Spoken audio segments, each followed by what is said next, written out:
The Roman Catholic Church has a new pope. He was only made a cardinal in 2023. His name is Robert Francis Prevost. Now that he's been elected by the conclave in the Sistine Chapel, he has taken on the name Pope Leo XIV. I wonder if he's going to fulfill some major Bible prophecies. We're going to take a look at that today, and I hope you'll stay with me. Thank you for joining me. My name is Ken Raggio, and this is a prophecy newsbreak for Friday, May the 9th, 2025. Please stay with me for a while. We're going to talk about this new pope, Pope Leo XIV, the newly elected pope of the Roman Catholic Church. Presides over well over 1.2 billion Roman Catholics worldwide. He's a centerpiece of a great prophetic subject throughout the Bible. The Bible talks about the Catholic Church in so many ways. It is the subject of more ancient prophecies than nearly anything else in the Bible. The papal-driven Roman Catholic Church is the clay in the iron and clay kingdom of Nebuchadnezzar's dream in Daniel 2. The Catholic Church is the white horse of the four horsemen in Zechariah 6 and Revelation 6. The Catholic Church is the first seal of the seven seals in Revelation 6. The Pope is the Prince of Rome spoken of in Daniel 9:25. He is the prince that shall come.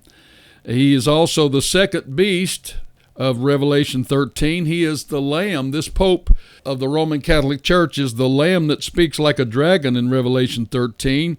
He is the false prophet mentioned in Revelation 19:20. He will confirm a covenant with many for 7 years, according to Daniel 9:27. In Daniel 8 and 9, God said he would plant this Assyrian man of sin, also known as a little horn, in Jerusalem. We know that there's going to be a collaboration between the Pope of Rome and the Assyrian man of sin in the last 42 months of that 7 years, called the Great Tribulation, according to Isaiah 14:25 and Daniel 11 and Micah 5 and 6. We also know Matthew 24:15 talks about it, Mark 13:14, and 2 Thessalonians 2. So we've got a lot of biblical reasons to be interested in who the Pope is and what he's going to do. He will be a part of causing the sacrifice and the oblation to cease in the third temple, according to Daniel 9:27. According to Revelation 13, he will also cause all men to receive the mark of the beast, and he will cause all men to die who refuse the mark of the beast. The Catholic Church in prophecy is the woman who rides the beast in Revelation 17, and she is the great whore called the harlot church of Revelation 17-19. She is the mother of harlots in Revelation 17:5. She is the mother of abominations also in that verse, and is Mystery Babylon of Revelation 17:5 and chapter 18.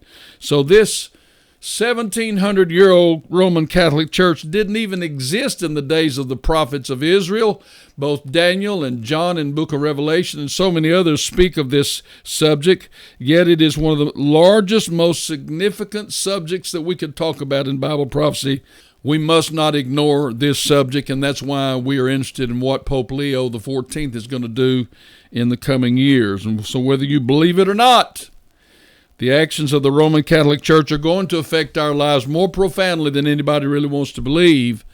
The Pope of the Roman Catholic Church will announce and implement the dreaded mark of the beast, according to Revelation 13:11 and 18. The Bible said he had power to cause as many as would not worship the image of the beast should be killed. That's Revelation 13:15. So it's hard to imagine any pope doing these things, but I'm going to tell you, if the Bible says it's going to happen, we know it's going to happen. So we're going to do a deep dive into this man who has just recently been elected as the Pope of the Roman Catholic Church. His name prior to his election was Robert Francis Prevost. He was a cardinal. He was elected as Pope Leo XIV, making a historic moment as the first American to ever become a pope. He's also the first citizen of Peru. He has double citizenship, and he is leading now the Roman Catholic Church. So we're going to take a deep dive into a lot of the things that we've found out about this man, Robert Prevost, and we're going to consider the most significant topics that relate to both this pope and the major prophecies of the Bible. So I hope you'll stay with me for a while as I attempt to do this. Please share this program with your friends. Let's get this word out, and like this program. And if you're watching me on YouTube or Rumble, please subscribe to my video channels there. Thank you. Robert Francis Prevost. Now, Pope Leo XIV was born September the 14th, 1955 in Chicago, Illinois. He served as an altar boy in St. Mary of the Assumption Church on Chicago's South Side. He earned a Bachelor of Science in Mathematics from Villanova University in 1977, and he later pursued theological studies at the Catholic Theological Union in Chicago. He completed a doctorate in canon law at the Pontifical University of St. Thomas Aquinas in Rome. Prevost began his missionary work in Peru in 1985 as a parish pastor, as a seminary teacher, and a diocesan official. He led the Augustinian Seminary and taught canon law. He's an Augustinian Catholic. In 2015, he was appointed the Bishop of Chiclayo, Peru, and he became a naturalized Peruvian citizen. So he has both American and Peruvian citizenship. From 2001 to 2013, Prevost served as the Prior General of the Order of St. Augustine. Now, this is going to be significant. In 2023, Pope Francis appointed him as the prefect of the dicastery for bishops and president of the Pontifical Commission for Latin America, roles that positioned him as a key figure in the global church's hierarchy. In that role that Pope Francis gave him, he vetted candidates. Listen, he vetted candidates for cardinal nomination who best represented the stances and the agenda of Pope Francis. So you got to understand, this man, Pope Leo, knows inside and out all of the agenda of Pope Francis, and he is here to perpetuate it. That suggests that he has a very keen oneness with Francis' agenda. He was elected Pope on the second day of the conclave after 4 ballots. He chose the name Leo XIV, becoming the 267th Pope and the first one ever from the United States. His election was announced with the traditional white smoke from the Sistine Chapel chimney, and he appeared on the balcony of St. Peter's Basilica to greet the Roman Catholic faithful and deliver a message of peace and unity. Pope Leo XIV is expected to continue many of the reformist initiatives of Pope Francis. In his first public address, he spoke in Spanish and Italian, reflecting his deep connections to Latin America. He's known by many as Father Bob. Pope Leo XIV was recognized for his humility, his joyfulness, and his commitment to social justice. His extensive experience in Peru and his multilingual capabilities have earned him a reputation as a unifying figure within the Catholic Church. I have a question. What's his relationship to President Donald Trump? I think this relationship is significant because if we have a pope that's in line with the United States agenda, that's good. If we have a pope that is opposed to the U.S. agenda, that's not good. Pope Leo and President Donald Trump have a relationship that's marked by both public admiration but great ideological differences. President Trump expressed his enthusiasm, and he called it a great honor for our country.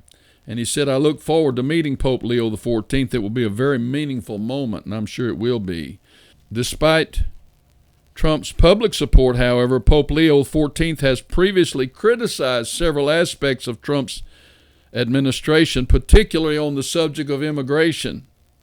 He condemned policies that separated children from their parents at the border, saying there's nothing remotely Christian, American, or morally defensible about a policy that takes children away from their parents and warehouses them in cages.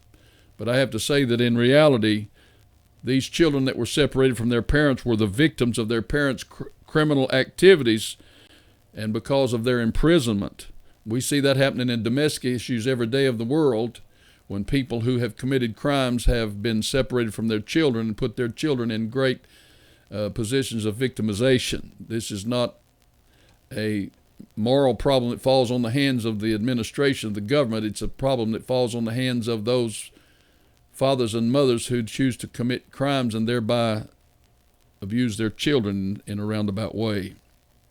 But as such, Pope Leo is likely to reinvigorate the Vatican's crusade to flood the United States with foreigners. And I had another question I wanted answered, and that is, what is his real connections to Chicago? Because we know that Chicago is a seedbed of liberal politics. That's where President Obama came from. We know that Chicago has a history of corruption and liberalism, and I wanted to know how much of a connection Pope Leo has to that. He was born there, and he does have deep-rooted ties to Chicago that have significantly influenced his life and vocation. He was born there on September the 14th in 1955 in Chicago. He grew up on the city's south side. He was an altar boy at St. Mary of the Assumption Church near Dolton, Illinois. And he completed his secondary education in the minor seminary at the Order of St. Augustine in 1973. He earned a Bachelor of Science degree in mathematics from Villanova University in 1977. Then he pursued theological studies at the Catholic Theological Union in Chicago, where he obtained a Master of Divinity degree. Villanova, for what it's worth, is a private Catholic school that was established by the Order of the Augustinians. But after his missionary work in Peru, Prevost returned to Chicago in 1998, and he became the provincial of the Augustinian province of Our Mother of Good Counsel and oversaw the Midwest region. He later became the director of studies of the St. Augustine Priory in Chicago, so he spent many years in Chicago as an adult. Pope Leo XIV's Chicago upbringing has been the cornerstone of his identity, and it has shaped his pastoral approach and connected him to the diverse communities that he now leads as the head of the Catholic Church. We know, I say it again, we know that Chicago is a breeding ground for corrupt liberal politics, so it is a fair question, I think, to know what is Pope Leo's background with Chicago's and with the Democratic Party, for example, and people like Barack Obama. There is no public record that he was ever close to Barack Obama, but they both share a significant connection to Chicago. The Pope was born and raised in Chicago. Barack Obama began his political career there and considers it his adopted hometown. They shared roots in Chicago and have been noted in public discourse. Although there's not any real direct connection between the Pope and Obama, we know that they do have mutual emphasis on social justice and community engagement. I believe we can expect to hear the sound of liberal Chicago politics coming from Rome in the days ahead. It's going to be expressed in what I believe to be the liberalism of this Pope. Most of that vernacular is the real antithesis to President Trump's MAGA, Make America Great Again agenda. In 2023, he was appointed by Pope Francis to lead the Vatican's dicastery for bishops, and that role involved him vetting the bishops' nominations worldwide. That meant his election. In my opinion, that means that his election as the first American Pope on May the 8th was seen as a continuation of Pope Francis' reform agenda. All the bishops at that election knew that Cardinal Prevost was tied at the hip with Pope Francis' agenda.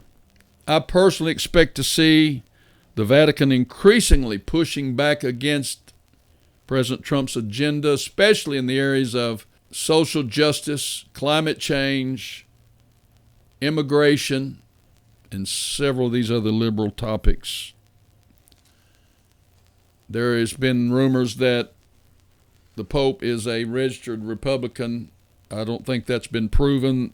He has more of a deep connection to the Democratic Party in that part of the world. His public statements and actions suggest alignment with certain values that are commonly associated with the Democratic Party, particularly on issues like immigration and social justice and inclusivity. Now I want to know, what is his position on Pope Francis' Laudato Si global climate agenda? Pope Francis' 2015 encyclical emphasized the environmental stewardship and moral imperative to combat climate change. Several aspects of Prevost's background and early papal action suggest that he is probably aligned with all of the Laudato Si facts, and that carries us not simply to the Vatican, but to the United Nations worldwide and to the Paris Climate Accords, and ultimately a hardcore globalist agenda for the entire world. And then the choice of the name Pope Leo the 14th also draws a connection to Pope Leo the 13th, who was known for his being champion of social justice, and that also signals that Leo the 14th may continue Francis' focus on similar issues.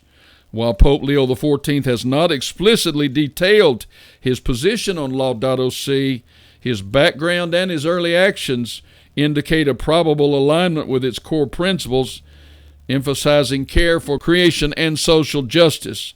I can only wonder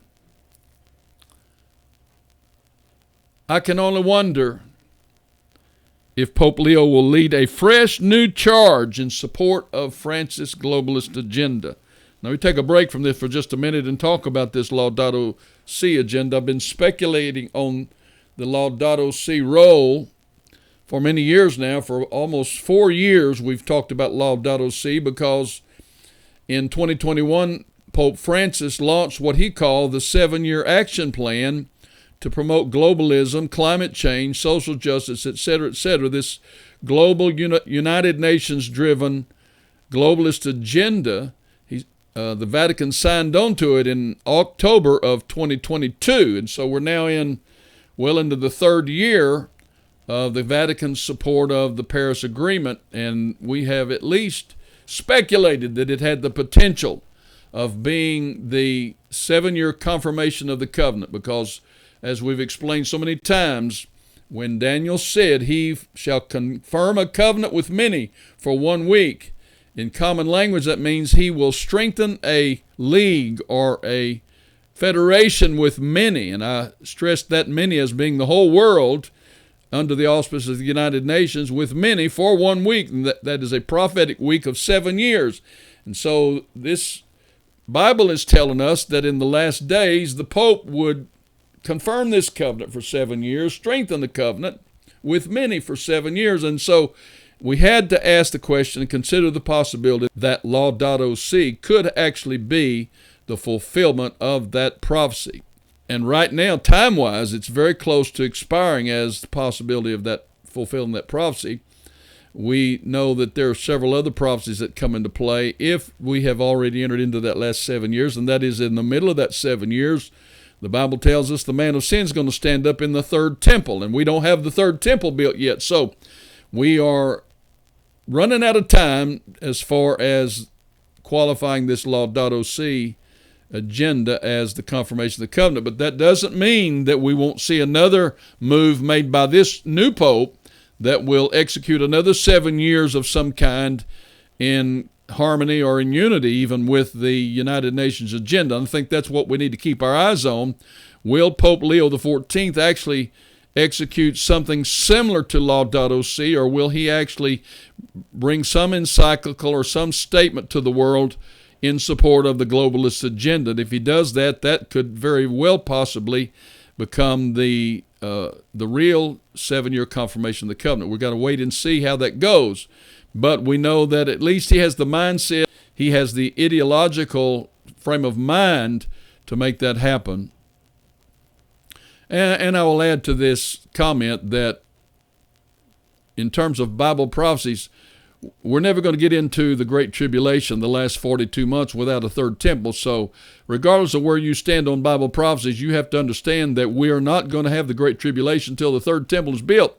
And only God Almighty knows when that's going to happen. Perhaps there are some high-ranking elites in the Jewish community that know some idea about when this may happen, but we're waiting on the third temple, because the third temple is going to precipitate the abomination of desolation, and that executed by the little horn man of sin, the king of the north of Daniel, all the way from Daniel 7, 8, 9, 10, 11, and 12. We see all that talk about that man of sin. It's from Isaiah 14, it's from Micah 5, it's from Matthew 24 and Luke 13, and so many other places. We've got to see this third temple built before we can see the man of sin and enter into the great tribulation. So at this point, it becomes apparent that the Pope's role in confirming the covenant is the most critical thing that prophecy students should be looking for. Have we yet seen, or will we soon see, this 7-year confirming of the covenant with many for 1 week? And that's what we need to keep our eyes peeled for now. And we'll get back to this subject of Pope Leo. Pope Leo's leadership roles within the Roman Catholic Church up until now, including what I mentioned as his serving as the head of the dicastery for bishops. That reflects his international perspective. He's been dealing with cardinals from all over the world, been vetting them to comply with Pope Francis' agenda. So analysts are suggesting that Pope Leo XIV is likely to continue Pope Francis' focus on inclusivity and structural renewal within the church. His election may further the process of globalization and of the church's leadership and priorities in that matter, and reinforcing the reforms that were championed by Francis. Pope Leo maintained a close and collaborative relationship with Pope Francis. Their connection was rooted in shared values and a mutual commitment to church reform and to social justice. Pope Francis recognized Prevost's leadership qualities and appointed him to several significant roles, the most significant of which I think was prefect for the dicastery of bishops, because in that influential Vatican position, Prevost was responsible for overseeing the selection of new bishops around the world and reflecting Francis' trust in his judgment and alignment with his vision for the church, that is the Catholic Church. Both of these leaders emphasized the importance of inclusivity and the modernization within the church, and that includes the inclusion of women in the ministry and the focus on social justice. We may see some mighty big changes in the Catholic Church in the years ahead. In his first address as Pope, Leo XIV expressed gratitude for Pope Francis, and we can expect Pope Leo to continue in the effort to guide the church toward greater inclusivity and social engagement. And I think it's important for us to take a look at Pope Leo's relationship with the Vatican Secretary of State, because the Secretary of State is Pietro Parolin. He was a leading contender for this candidacy of the Pope, and many of them, I think, had voted for him probably, but he didn't win it, and yet he's still in a very powerful position. And I'm interested in this because Cardinal Parolin was the spokesman for Pope Francis on the matters of Laudato Si and globalism. He was the one who appeared in the United Nations speeches that promoted this globalist agenda, the Paris Agreement. And as such, I would have expected Pietro Parolin to have been very much in the same ideology of Pope Francis. And so I'm asking the question, what's the relationship between Pope Leo and Cardinal Parolin? And I found out that as the prefect for the dicastery of bishops, Cardinal Prevost was responsible for selecting the new bishops worldwide. So in that capacity, he would have had to collaborate with Cardinal Parolin on a regular basis. And so his role as Secretary of State involved managing all the Vatican's diplomatic relations and internal affairs. So their collaboration, the collaboration between Pope Leo and Cardinal Parolin would have been essential in the coordinating appointments and ensuring alignment with the ecclesiastical decisions and the Holy See's diplomatic considerations. So during the 2025 conclave, Cardinal Parolin was indeed considered a leading contender because of his extensive diplomatic experience and influential position. As Pope Leo may continue to work with Cardinal Parolin, it depends on whether or not he retains that position as Secretary of State or is reassigned within the Curia. Meanwhile, Cardinal Parolin has been a global champion for Laudato Si, and I think and believe that Pope Leo is also going to be the same. During his tenure as the prefect of the dicastery for bishops, Pope Leo was instrumental in implementing reforms that expanded participation in church governments. He oversaw the inclusion of women in the bishop selection process, which reflected his commitment to a more inclusive decision-making framework. He is known for his deep compassion, and he is known for his dedication to the marginalized communities, including his work with Venezuelan immigrants, and I expect to see him verbalize his opposition to a lot of what's going on in the United States and even in Europe, as far as the public pushback against this unhinged immigration. Pope Leo XIV is open to reforms. He continues the legacy of Pope Francis by emphasizing social justice, care for the marginalized, and environmental stewardship. Pope Leo has been a vocal advocate for immigrants and refugees. In his missionary work in Peru, he showed his care for Venezuelan refugees, which highlights his commitment to displaced populations. He criticized U.S. Vice President J.D. Vance for use of restrictive immigration policies. And you must know the Catholic Church is largely behind this vast immigration movement all over the world. They're trying to water down the situation in just about every nation, and that's a big subject that I don't have time to get into right now. Pope Leo XIV has publicly affirmed his commitment to environmental stewardship, aligning closely with the principles that were outlined in Pope Francis' 2015 encyclical Laudato Si. He emphasizes the interconnectedness of environment and the social crisis. He advocates for a respectful relationship with nature, and he urges greater church action on climate change. Pope Leo's stance suggests a continuation of the Vatican's engagement with the global environmental issues, potentially including collaboration with international organizations like the United Nations and even the World Economic Forum, I might add. Pope Leo has expressed support for the principles in Laudato Si and indicated a shared concern for ecological issues. It is plausible that Pope Leo may seek Cardinal Peter Turkson's counsel or his collaboration on these initiatives, because Turkson was largely instrumental in bringing about the document of Laudato Si. And we're just about through. Stay with me just another minute. The Augustinian order that Cardinal Prevost led formally committed to the Laudato Si 7-year action platform. This Vatican-led initiative encourages Catholics to develop and implement sustainability plans grounded in 7 key goals: responding to the cry of the earth and the poor, fostering ecological education and spirituality, adopting sustainable lifestyles, supporting ecological economies, and building community resilience.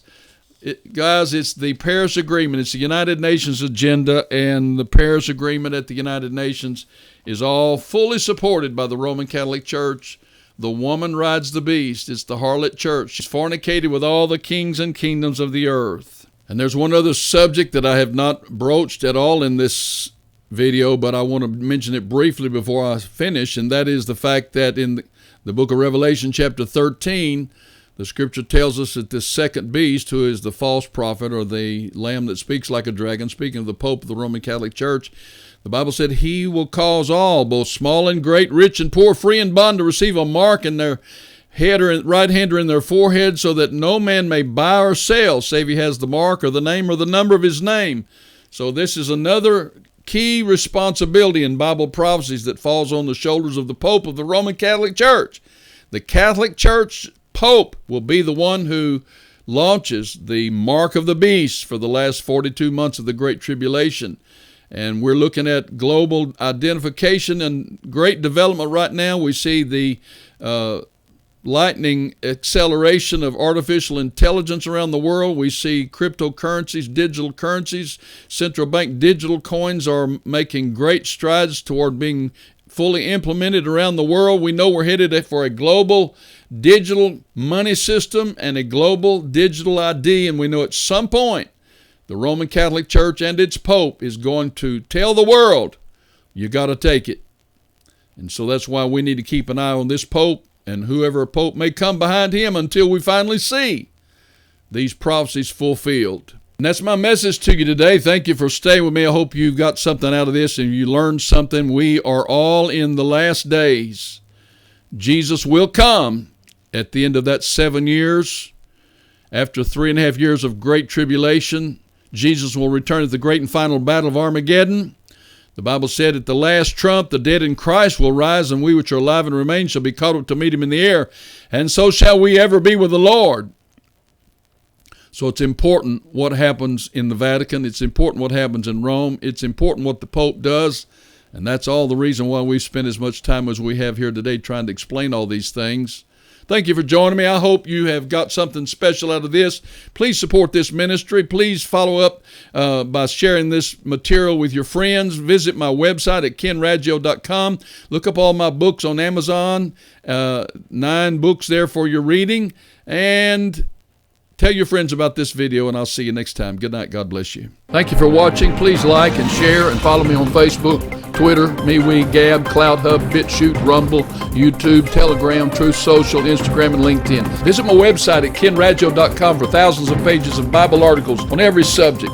Subscribe to receive my daily Bible studies by email. Go to Amazon, search for books by Ken Raggio. You'll see my daily Bible companion, 5,000 lessons almost from every chapter of the Bible, 2-volume set, Old and New Testaments. Get the Daniel Prophecies, God's plan for the last days, 726 pages with footnotes, 175 photos, one of the most powerful prophecy teachings anywhere. Get the greatest doctrines of the Bible. Get Praying on Purpose, praying for results, how men prevail with God. Get Long Winding Road, my very personal story, and Treasures of Darkness, how to see the glory of God in your darkest trials. Click the link below if you want all 9 books for only $125 here in the United States only. And please donate through the link below, and then share these videos with your friends, and I'll see you next time. Good night.